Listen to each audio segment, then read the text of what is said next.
High guys, welcome to cricket Venkatesh. Indian క్రికెట్ని కుదిపేసిన ugliest controversy Greg Chappell as coach. అతనున్న రెండేళ్లలో ఎన్ని ఘోరాలు జరిగాయి అనేది ఫస్ట్ వీడియో చేశాను. దాంట్లో గంగూలీ వర్సెస్ గ్రెగ్ చాపెల్ గురించి మనం మాట్లాడుకున్నాం. సో ఇక్కడ కూడా గంగూలీ గురించి మాట్లాడడం, గంగూలీతో పాటు మిగతా ప్లేయర్స్ కూడా ఇబ్బంది పెట్టాడు. సీనియర్స్నే కాదు, జూనియర్స్ని కూడా గ్రెగ్ చాపెల్ ఇబ్బంది పెట్టాడు తన 2 years పీరియడ్ బిట్వీన్ 2005 to 2007. దాని గురించి వీడియోలో మాట్లాడదాం.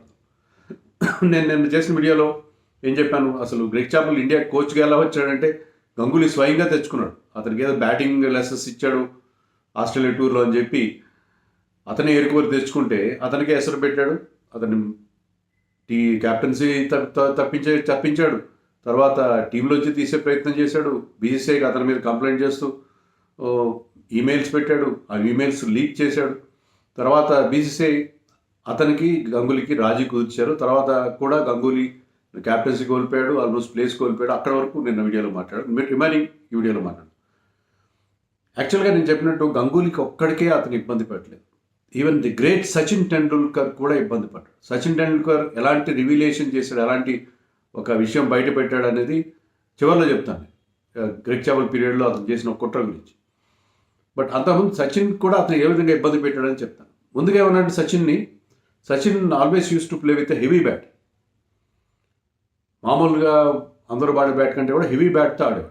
అది అతనికి అలవాటైన పద్ధతి. కానీ గ్రెగ్ చాపెల్ వచ్చి అంటాడు కదా, నన్ను ఈ హెవీ బ్యాట్ కాదు, నువ్వు లైట్ బ్యాట్తో ఆడు, నువ్వు అప్పుడు పుల్ షాట్ కొట్టడానికి వీలుగా ఉంటుంది, హెవీ బ్యాట్తో నీకు అన్ని షాట్స్ కొట్టలేకపోతున్నావు అని చెప్పి. అప్పటి Sachin Tendulkar is world's #1 batsmen. అప్పటికే అతను గ్రెగ్ చాపెల్ వచ్చేసరికి అతను 15-16 ఏళ్ళు ఇంటర్నేషనల్ క్రికెట్ ఆడాడు. ఇప్పుడు వచ్చి సడన్గా అతని బ్యాట్ మార్చుకోమంటాడు. సో సచిన్ సెడ్ నో, నేను ఇదే బ్యాట్ వాడతాను అన్నాడు. అది వేరే విషయం. బట్ అది ఏంటంటే కోచ్ ఈ స్టేజ్లో, ఇంటర్నేషనల్ క్రికెట్ ఆడే స్టేజ్లో కోచ్ అనేవాడు ఏంటంటే ఒక అడ్వైజర్గా ఉండాలి, ఒక మెంటార్గా ఉండాలి. ఏదైనా ఎక్కువగా వాళ్ళకి ఏదైనా కాన్ఫిడెన్స్ క్రియేట్ చేయడం, లేదా చిన్న ఏదైనా దూరం నుంచి మీకు కొన్ని ఇష్యూస్ తెలుస్తాయి, సో దాన్ని చెప్పడం అంతవరకే ఉండాలి. కానీ బేసిక్ చేంజెస్ చేసుకోమండం ఏంటి? ఇంకోటి కూడా చెప్పాడు సచిన్కి ఏం చెప్పాడంటే, during the 2007 world cup, one day world cup, నువ్వు ఓపెనింగ్ చేరు, నువ్వు నెంబర్ 4లో ఆడు. సచిన్ మనకు తెలుసు 70కి పైగా వన్డేలు మిడిల్ ఆర్డర్లో ఆడగా అతని ఒక్క సెంచరీ కూడా రాలేదు. ఎప్పుడైతే అతను ఓపెనింగ్ స్టార్ట్ చేసాడో అప్పటి నుంచి he has become a great player in one day cricket. Opening slot అనేది అతనికి బ్రహ్మాండంగా సూట్ అయ్యి.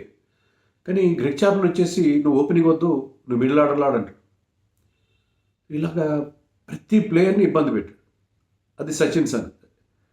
లక్ష్మణ్ విషయానికి వచ్చేసరికి రివర్స్. లక్ష్మణ్ ఓన్లీ టెస్ట్ మ్యాచ్లో ఆడతాడు. టెస్ట్ మ్యాచ్లో లక్ష్మణ్ మిడిల్ ఆర్డర్లో ఆడతాడు, మనకు తెలుసు. నెంబర్ 3 నుంచి నెంబర్ 6 వరకు ఎక్కడైనా ఆడతాడు. ఓపెనింగ్ చేశాడు అతను గతంలో, కానీ ఓపెనింగ్ అతను కుదరలేదు. నేను ఓపెనింగ్ చేయకూడదని ఒట్టు పెట్టుకున్నాడు. కానీ గ్రెగ్ చాపెల్ వచ్చి లక్ష్మణ్తో అంటాడు కదా, లక్ష్మణ్ నువ్వు ఓపెన్ చేస్తే బాగుంటుంది. లక్ష్మణ్ చాలా పొలైట్గానే నో నేను ఓపెన్ చేయను సార్, ఎందుకంటే నేను గతంలో చేశాను, నాకు అది కుదరట్లేదు, నేను మిడిల్ ఆర్డర్లో ఆడాలని నేను డిసైడ్ చేస్తున్నాను. అంటే ఎలా బెదిరించాడంటే లక్ష్మణ్ని, నీకు ఆల్రెడీ 31-32 years వచ్చాయి, ఈ స్టేజ్లో కమ్బ్యాక్ కావడం కష్టం అవుతుంది చూడు, అంటే నేను డ్రాప్ చేస్తాను, ఓపెనింగ్ చేయకపోతే నేను డ్రాప్ చేస్తాను, నా మాట వింటే నువ్వు టీంలో ఉంటావు, లేకపోతే డ్రాప్ చేస్తానని చెప్పి బెదిరించాడు. అలా లక్ష్మణ్ని బెదిరించాడు. కొన్ని మ్యాచ్లో డ్రాప్ కూడా చేశాడు, అదొకటి. తర్వాత లక్ష్మణ్ ఇంకో సందర్భంలో, ఐ థింక్ జింబాబ్వే టూర్లోనే అనుకుంటా, జింబాబ్వే టూర్లో లక్ష్మణ్ ఒకసారి చేతికి వేలికి దెబ్బ తగిలి వెనక్కి వచ్చేస్తే అది మ్యాచ్ ఫీల్డింగ్ చేయకుండా వెనక్కి వచ్చాడు టు టేక్ సమ్ ట్రీట్మెంట్. వెనక్కి వస్తే గ్రెగ్ చాపెల్ సేస్, అలా ఎలా వెనక్కి వస్తావు నువ్వు? అదేమన్నా లైఫ్ థ్రెటనింగా? నీ ప్రాణం పోతుందా ఇంజరీ వల్ల? వేలికి దెబ్బ తగిలితే ప్రాణం పోతుందా? ఆడాల్సింది నువ్వు అలా ఇష్టం వచ్చినట్టు ఫీల్డ్ వదిలేసి రావడానికి వీల్లేదు అని ఒక రకంగా ఒక డిక్టేటర్షిప్ లాంటిది ఒకటి అతను ఇంప్లిమెంట్ చేశాడు. ఇవన్నీ నిజంగా జరిగినవి. ప్లేయర్స్ తర్వాత చెప్పిన ఇన్సిడెంట్స్ ఇవన్నీ ప్లేయర్స్ చెప్పినవి. ఈవెన్ సెహ్వాగ్ జోలికి ఎవరు వెళ్ళరు. గతంలో even John Wright also wanted to say something and Sehwag అతన్ని గట్టిగా రిప్లై ఇచ్చాడు. కానీ గ్రెగ్ చాపెల్ సెహ్వాగ్ కూడా ఏం చెప్పాడంటే, నువ్వు నీ ఫుట్ వర్క్ బాగాలేదు. సెహవాగ్ మనకు తెలుసు పెద్దగా ఫుట్ వర్క్ ఉండదు, స్టాండ్ అండ్ డెలివర్, ఉన్న పళంగానే కొట్టేస్తాడు షార్ట్స్, పెద్ద షార్ట్స్. అది అతని స్టైల్, అది అతనికే కుదిరే స్టైల్. నువ్వు ఫుట్ వర్క్ ఇంప్రూవ్ చేసుకోవాలి, నువ్వు బాగా ముందుకు స్ట్రెచ్ అయ్యాడు అని చెప్పి నెట్స్లో చెప్పాడు. నేను అలా జరగదు, నా స్టైల్ ఇది, నేను ఎలాగా ఆడతాను, ఇప్పుడు మార్చుకోలేను. ఇద్దరు కొంచెం హీటెడ్ ఎక్స్చేంజ్ అది సెహవాగ్ స్వయంగా చెప్పాడు. వాట్ ద డక్ అనే ప్రోగ్రాంలో సెహవాగ్ స్వయంగా చెప్పి, నాకు అలా కుదరని ఒక హీటెడ్ ఎక్స్చేంజ్ జరిగింది వాళ్ళ మధ్య. ఇప్పుడు ద్రావిడ్ వచ్చి అలా ఏమొద్దు, కోచ్ చెప్తున్నాడు కదా ఇక్కడైతే అలా చెయ్యి నువ్వు, ఏదో ఆయన తృప్తి కోసం చేయంటే కొంతసేపు అలాగే బ్యాటింగ్ చేశాడు. తర్వాత అది ఒక టెస్ట్ మ్యాచ్ ముందు ఆ టెస్ట్ మ్యాచ్ ఆడాడు. టెస్ట్ మ్యాచ్లో బిఫోర్ లంచ్ అంటే 2 అవర్స్లో 99 నాట్అవుట్ ఉన్నాడు Sehwag, without using his feet much. అతని ఒరిజినల్ స్టైల్లో ఆడాడు. తర్వాత కోచ్కి వచ్చి చెప్పాడు వాడు, నేను పెద్దగా ఫీట్ యూజ్ చేయలేదని నా రన్స్ వచ్చాయి, నువ్వు రన్స్ రావన్నావు కదా ఫీట్ యూజ్ చేయకపోతే. సో ఇలాగా ప్రతి ఒక్కరిని అదే అంటాడు. సెహవాగ్ ఏమంటాడంటే అతనికి మ్యాన్ మేనేజ్మెంట్ రాదు, అతనికి క్రికెట్లో బ్రహ్మాండమైన నాలెడ్జ్ ఉంది, బోల్డంత నాలెడ్జ్ ఉంది, మ్యాన్ మేనేజ్మెంట్ రాదు, సెహవాగ్ మేనేజ్మెంట్ అస్సలే రాదని చెప్తాడు. సో అలాగ ప్రతి ఒక్కరిని ఇబ్బంది పెట్టాడు. Mohammad Kaif, of all the people, Mohammad Kaif కూడా ఒక ఇంటర్వ్యూ చెప్పాడు, నా బ్యాటింగ్ గురించి నాకు ఏమైనా లెసన్స్ చెప్తే ఓకే, ఎందుకంటే హీఈస్ ఎ గ్రేట్ బ్యాట్స్మెన్, కానీ నా ఫీల్డింగ్లో నాకు మార్పులు చేసుకోవాలంటాడు అని ఎలాగో డెమాన్స్ట్రేషన్ కూడా డెమో చేసి చూపించాడు.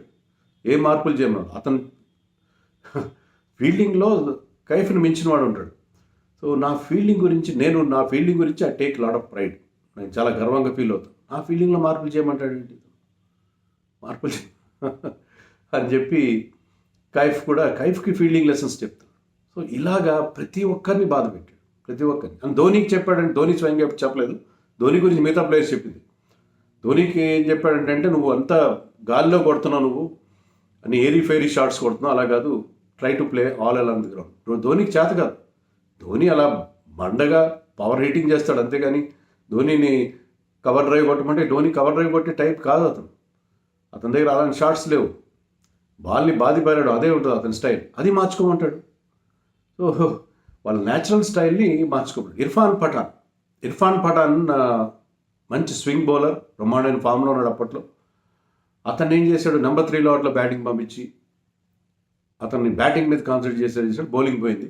ఇర్ఫాన్ ఒప్పుకోడు ఆ విషయాన్ని. Irfan maybe is having good equation with Greg Chappell. Irfan ఏమంటాడంటే, నాకేమీ అతని నుంచి అతను కాదు, నేను నా కెరీర్ తొందరగా ముగిసిపోవడానికి కారణం గ్రెగ్ చాపెల్ ఏం కాదు, ఇంజరీ మేనేజ్మెంట్ సరిగ్గా అయింది తప్ప గ్రెగ్ చాపెల్ కారణం కాదని ఇర్ఫాన్ అన్నప్పటికీ, ఇర్ఫాన్ పఠాన్ని మనకి స్పష్టంగా తెలిసిన విషయం ఏంటంటే, ఇర్ఫాన్ పఠాన్ని బ్యాటింగ్ మీద ఎక్కువ ఫోకస్ పెట్టనిచ్చి అతని బౌలింగ్ని దెబ్బ కొట్టాడు గ్రెగ్ చాపెల్. ఇలా ప్రతి ఒక్కరికి అతను ఇబ్బంది పెట్టాడు.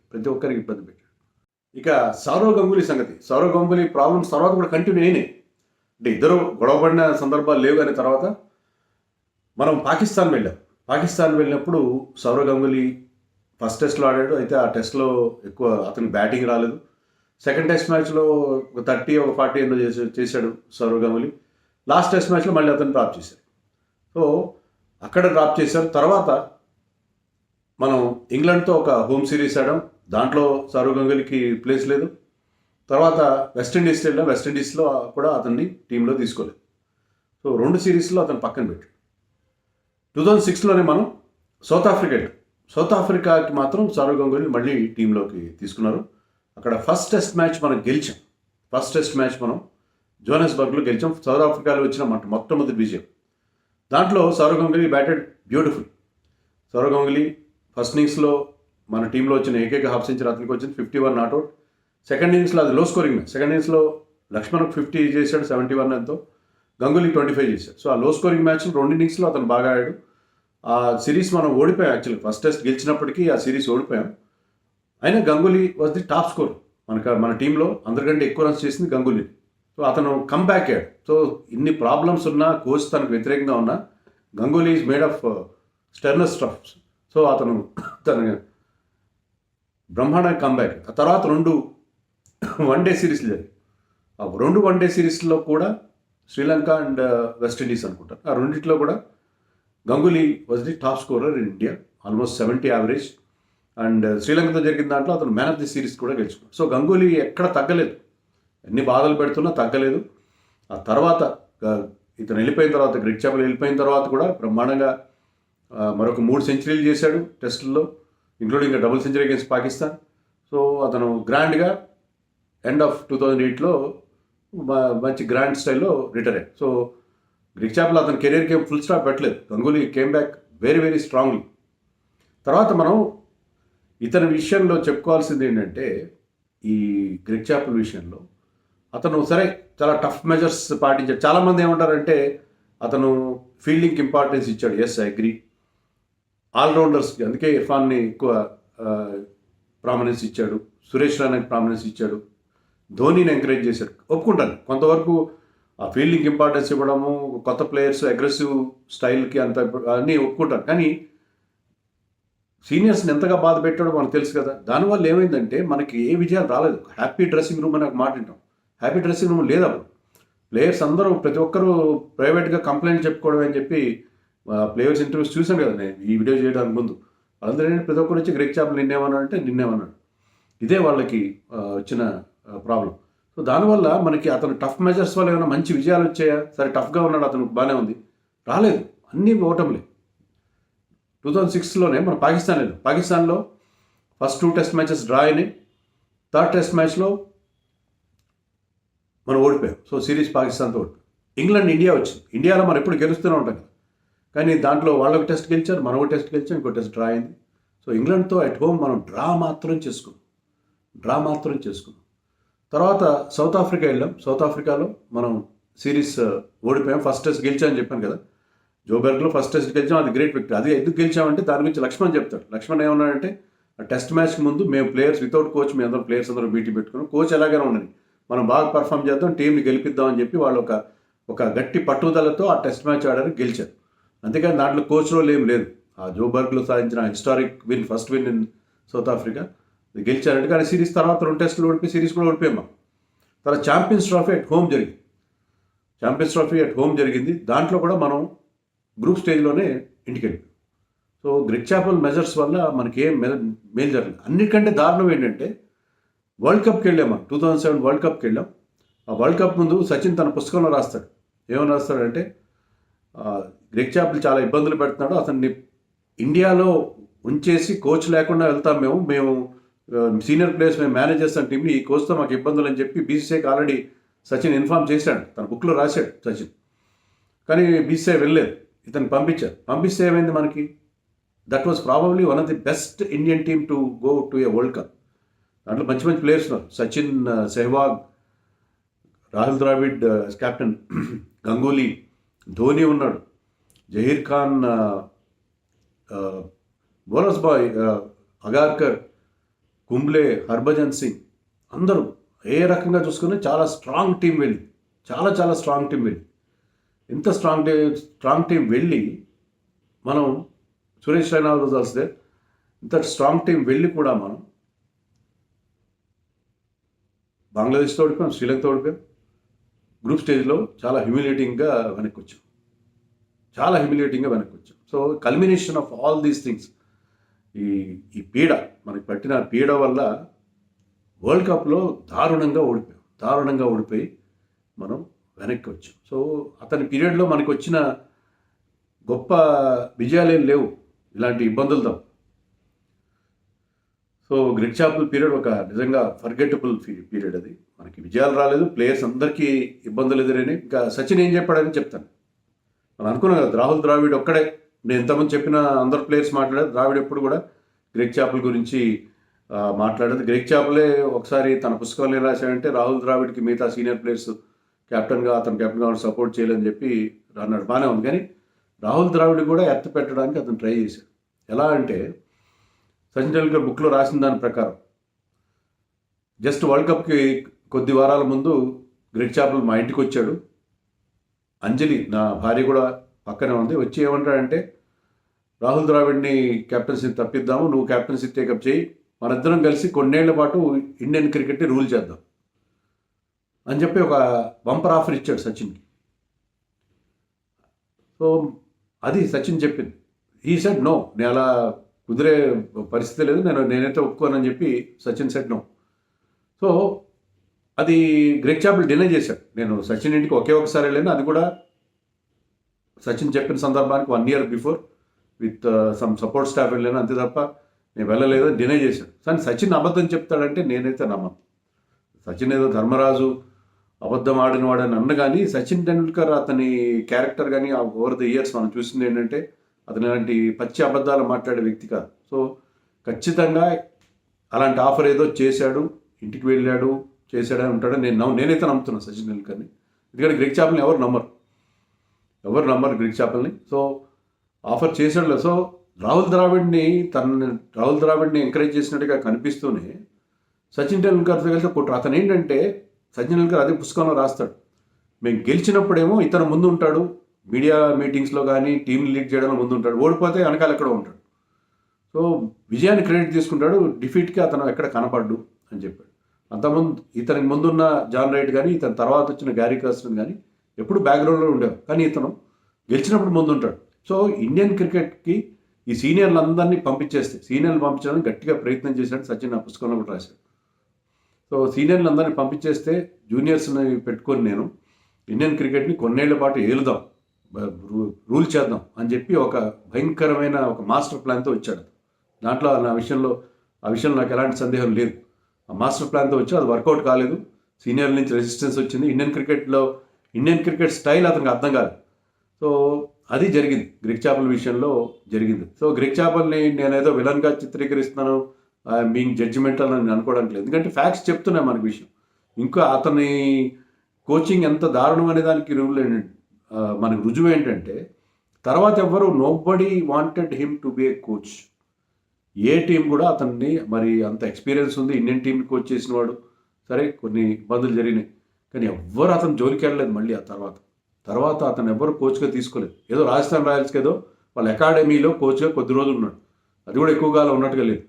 సో అతని కోచింగ్ స్టింట్ అనేది దీంతోనే ముగిసిపోయింది. సో మనం ఏదో అతన్ని ఒకే వెర్షన్ చెప్తున్నాం, అతని వల్ల మనకి చాలా మేలు జరిగింది. కొంత ఎప్పుడైనా వేరే వాళ్ళు వచ్చినప్పుడు నాణానికి రెండు వైపులు ఉంటాయి. నేను చెప్పినట్టుగా ఫీల్డింగ్కి ఇంపార్టెన్స్ ఇవ్వడం, ఆల్రౌండర్స్కి ఇంపార్టెన్స్ ఇవ్వడం, అగ్రెసివ్ స్టైల్ ఆఫ్ బ్యాటింగ్ని ఎంకరేజ్ చేయడం, ఇవన్నీ బాగానే ఉన్నాయి. కానీ వాటికంటే ఇవి చాలా ఎక్కువగా ఉన్నాయి. ఆ లోపాలు భయంకరంగా ఇండియన్ క్రికెట్ని ఆల్మోస్ట్ నాశనం చెప్పడు.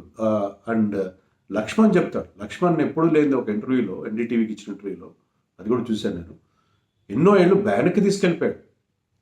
చాలా స్మూత్గా చెప్పాడు లక్ష్మణ్, ఎన్నో ఏళ్ళు వెనక్కి తీసుకెళ్ళిపోయాడు ఇండియన్ క్రికెట్, కనీసం ఒక 5 ఏళ్ళు వెనక్కి తీసుకెళ్ళిపోయాడు అన్నట్టుగా. ఎన్నేళ్ళు అని అనలేదు, బ్యాక్వర్డ్స్ తీసుకెళ్ళాడు అని చెప్తున్నాడు లక్ష్మణ్ కూడా ఆ మాట స్పష్టంగా. అండ్ సచిన్ టెండూల్కర్ ఏమన్నా అంటే అతను 25 ఏళ్ల పాటు ఇండియన్ క్రికెట్ ఆడాడు. నేను నా కెరియర్లో ఇది డార్కెస్ట్ ఫేజ్, వర్స్ట్ పీరియడ్ ఏదంటే గ్రెగ్ చాపల్ పీరియడ్ అని చెప్పి సచిన్ టెండూల్కర్. సో గంగూలీ ఒక్కడే బాధితుడు కాదు, గంగూలీ నేను చెప్పినట్టుగా ప్రమాణం కంబ్యాక్ అయ్యాడు, అందరినీ బాధ పెట్టాడు, ముఖ్యంగా సీనియర్లందరినీ బాధ పెట్టాడు, జూనియర్స్లో కూడా జహీర్ ఖాన్ లాంటి వాళ్ళని కూడా బాధ పెట్టాడు. సో అతను ఒక విచిత్రమైన స్టైల్లో ఇండియన్ టీంని లీడ్ చేయబడి లక్కీగా మనం ఆ స్టేజ్లో అక్కడితో మనం ఎండ్ అయిపోయింది. We are lucky that after some time అతను 2 ఏళ్ళలో అతను వదిలించేసుకున్నాం. సో ఈ డార్క్ ఫేజ్ గురించి ఎప్పటి నుంచి చేద్దాం అనుకున్న వీడియో మొత్తం మీద మరి మీరేమనుకుంటున్నారో ఈ ఇష్యూలో? మీరు గ్రెగ్ చాపల్ని సపోర్ట్ చేస్తారా లేకపోతే మన సీనియర్ ప్లేయర్స్ సపోర్ట్ చేస్తారా? నాకు కామెంట్స్లో చెప్పండి.